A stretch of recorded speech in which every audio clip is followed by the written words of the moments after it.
Reddit. Tell me your glitch in the matrix stories. Story 1. Now I'm talking weird occurrences, coincidences you haven't been able to easily explain. I'll start. We have a breakfast laid out at work every morning, just a simple buffet of eggs, bacon, what have you. Nothing huge. It's really only to feed about a dozen people or so. I'm usually one of the first guys from my team to get to work, and the kitchen was deserted as usual. Well, I walked into the little kitchen, and there was a ceramic egg tray thing with 12 eggs in it, like the bottom half of an egg carton with the socket for each egg. All spaces are filled with warm, freshly boiled eggs. I take one, walk over to the garbage bin, shuck the shell, then I walk back over to the food and stop dead. There are 12 eggs in the tray again. No one entered the room while I was peeling the thing. I touched the mystery egg. It was the same temp as the other eggs around it. Not a big thing, nothing major, but something very strange.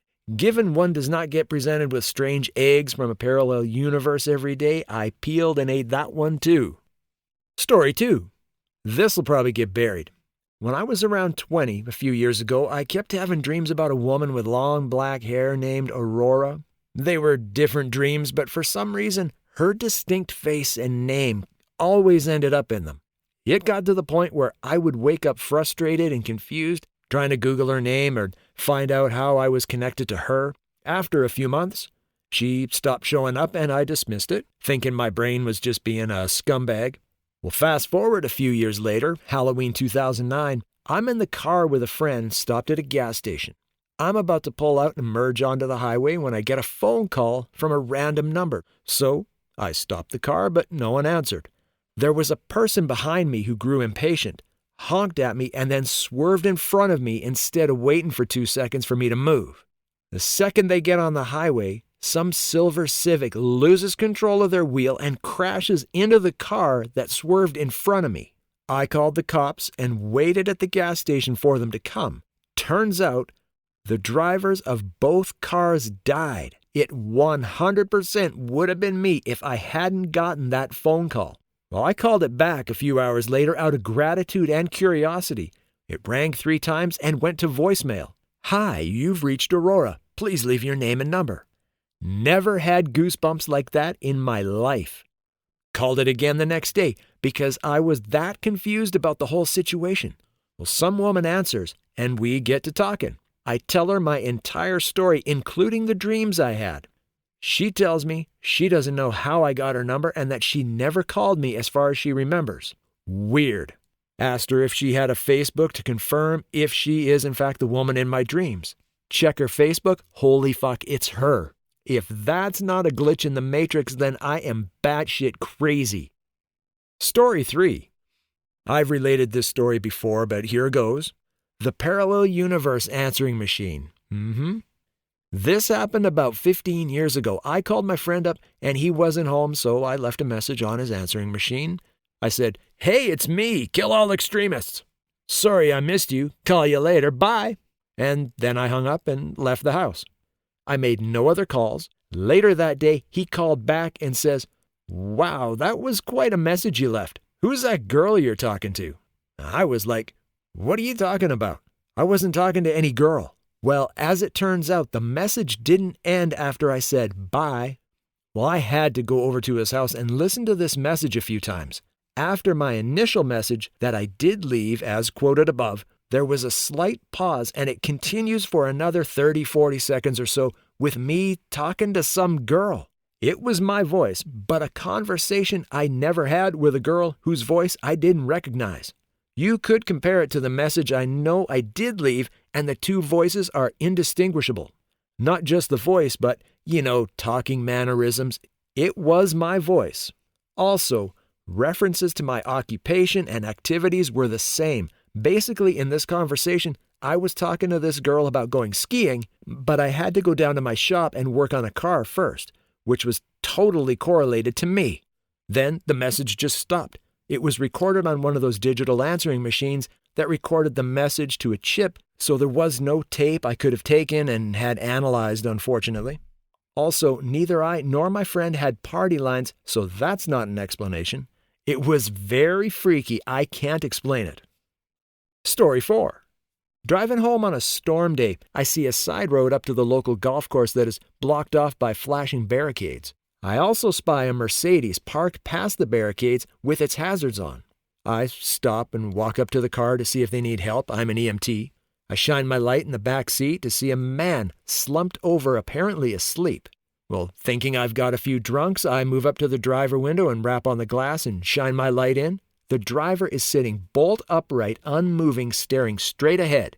My window wrapping or light doesn't cause him to blink, flinch, or move. Well, I look over and the passenger is slumped forward onto the dash. Well, this begins to creep me out. I call down to the sheriff's station and request a code 2, no lights or sirens, that unit to come up to my location to help me check them out. The doors are locked. While on the phone, I walk back to my truck to get my go bag. As I'm on the phone with dispatch, she asked me to get a license number for the car just as PG&E, the power company, the cherry picker truck, comes rumbling down from up the closed road. Well, I move to go around the truck to get the plate number, and the car is gone. I talked to the driver of the truck, and he said there was an 80-foot tree down across the road, and that he didn't think it'd be open for a day or so. So the question is, the hell'd the car go? Tree up one way, barricades down the other. It's kept me a bit unsettled when stopping at accidents and hazards since then. Story 5. Well, this happened to me in 3rd grade, and it scared me so much I started crying and had to go to the office to talk to the principal about it. I was in the hallway for misbehaving, and my neighbor Tad, a year younger than me, came walking out of a class to my right, passed in front of me and headed down some stairs. We said hi to each other. About 20 seconds later, he walked out of the same class, passed in front of me, and headed down the stairs. I just stared at him, confused and afraid, and he looked back like, "Why the F are you looking at me like that?" I never realized how much it was like Matrix deja vu. And edit, I thought of a second example of this, and as long as this thread is so popular, I may as well share it. A few years after this incident, my sister and I were hanging in the living room watching TV. We both saw our mom walk through the other room and through the adjacent hall. Maybe 20 minutes later, she came in from the backyard. My sister and I just looked at each other confused and asked how she got back outside. She didn't know what we were talking about. She'd been outside for hours. No one else was home, of course.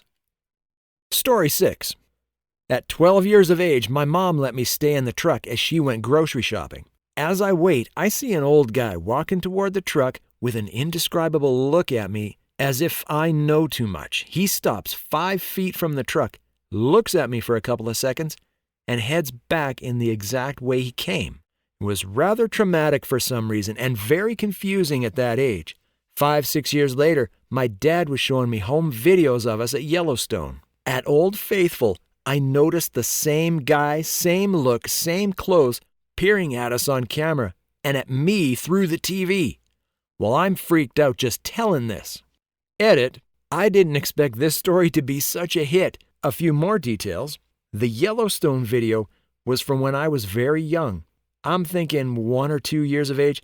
I was in an awesome baby pack on my dad's back. Also, I will try my hardest to find that video. I don't see my parents often, and if I do, I don't think either of them will know where our home videos are. Divorce can be a messy and destructive thing. If I do find it, I will definitely post the video and message you all. Story 7. At a friend's place back in 2008. When we were all teenagers, we had a cool shed at a friend's that we'd hang out in every weekend. It had 4 sets of bunk beds, tables, a fireplace, TV, fridge, the whole lot. One night, we were all hanging out in there when I decided I needed a piss. Well, I walked out the front door of the shed and started to walk to the right when I stopped. Now, let me explain the layout here. As you walk out of the shed, his house is to the left, and to the right is where we all parked our cars. Further out, you're left with empty fields and trees. It was dark by now, the lights from the house illuminating the space between the house and our cars, but trailing off just past them. Well, as I took a step to the right, intending to go behind the cars to relieve myself, I saw my friend's older brother standing there. Well, I watched him for a good 5-10 seconds as he stood there, facing into the darkness. He then proceeded to walk behind a couple of trees and a car before he disappeared. Confused, I walked back into the shed and asked my friend what his brother was doing by the cars. The conversation went as follows. Me. Hey man, what's your brother doing by the cars? Him. What do you mean? Me. He just walked off behind the cars. Brother. I'm right here. Story 8. I looked over and there his brother was sitting down on one of the chairs with a drink. He was wearing the exact same clothes I saw him in, and the only way to get into the shed was through the door that I was standing in the way of. To this day, I have no idea how it all happened. I'm guessing I was just seeing things, but the fact that I watched him walk around for a good 10 seconds has always puzzled me. I've never had anything else like that happen. Story 9. Oh man, I have one of those that involves the Matrix. Well, I got my wisdom teeth out in 2000, right around the time that the original Matrix came out on VHS. I was bombed completely out of my mind on Percocet after coming back from the surgery. I had awful wisdom teeth. And my mom basically just dropped me in bed and went and rented the movie for me because I'd never seen it in the theaters. I remember being irritated that the sun through the window was making the TV glare, but being too out of it to get up. A little bit after the black cat glitch in the Matrix scene, I passed out and apparently slept for about 8 hours. The tape in the VHS machine kept rewinding itself and playing over and over again.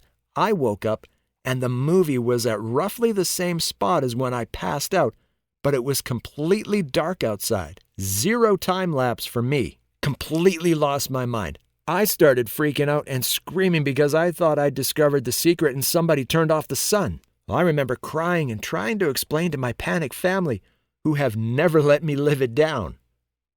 Story 10. I think the strangest glitch I found was back when I was in high school.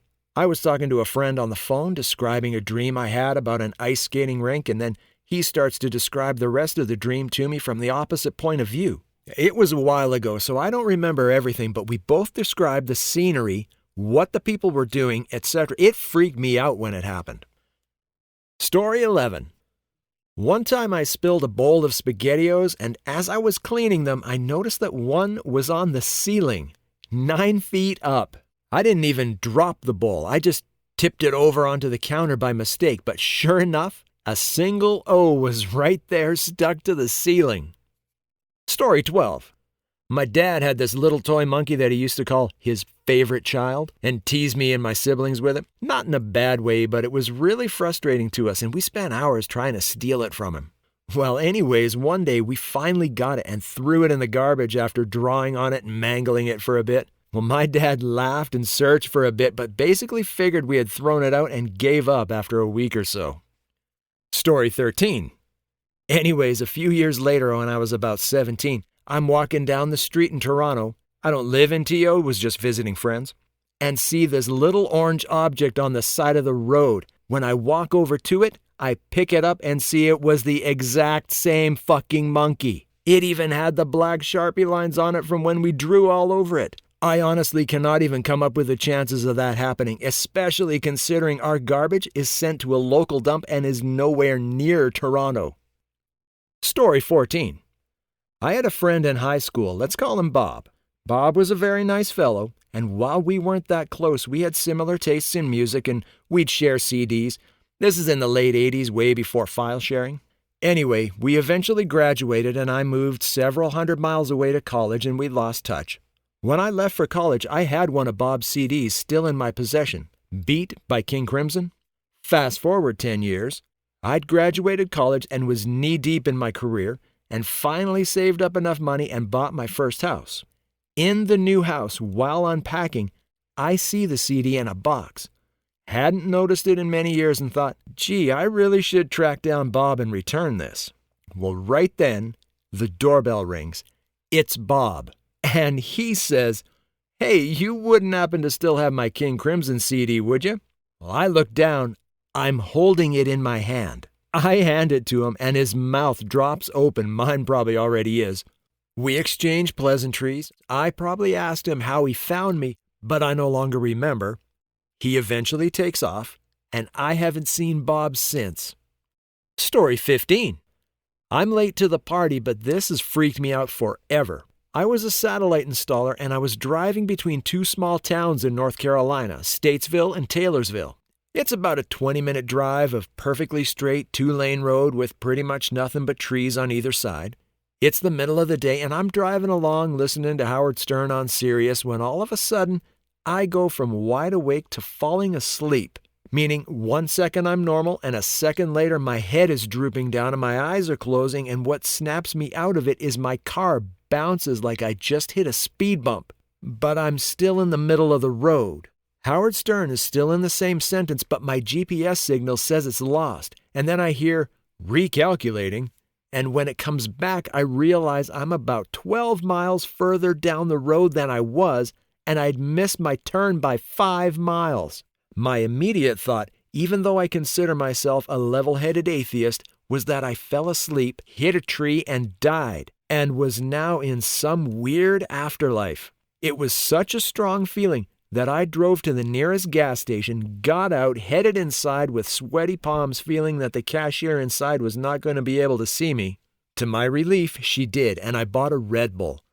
I still think I was hypnotized by the road and drove on some weird autopilot for a while, but losing GPS signal and not missing any of Howard Stern is explainable to me. I even used the Sirius ability to rewind, and there was none of the show that I missed. In case you're wondering, my butthole felt fine. Thank you for watching. Hey, be sure to hit like and don't forget to subscribe, and we'll catch you in the next one.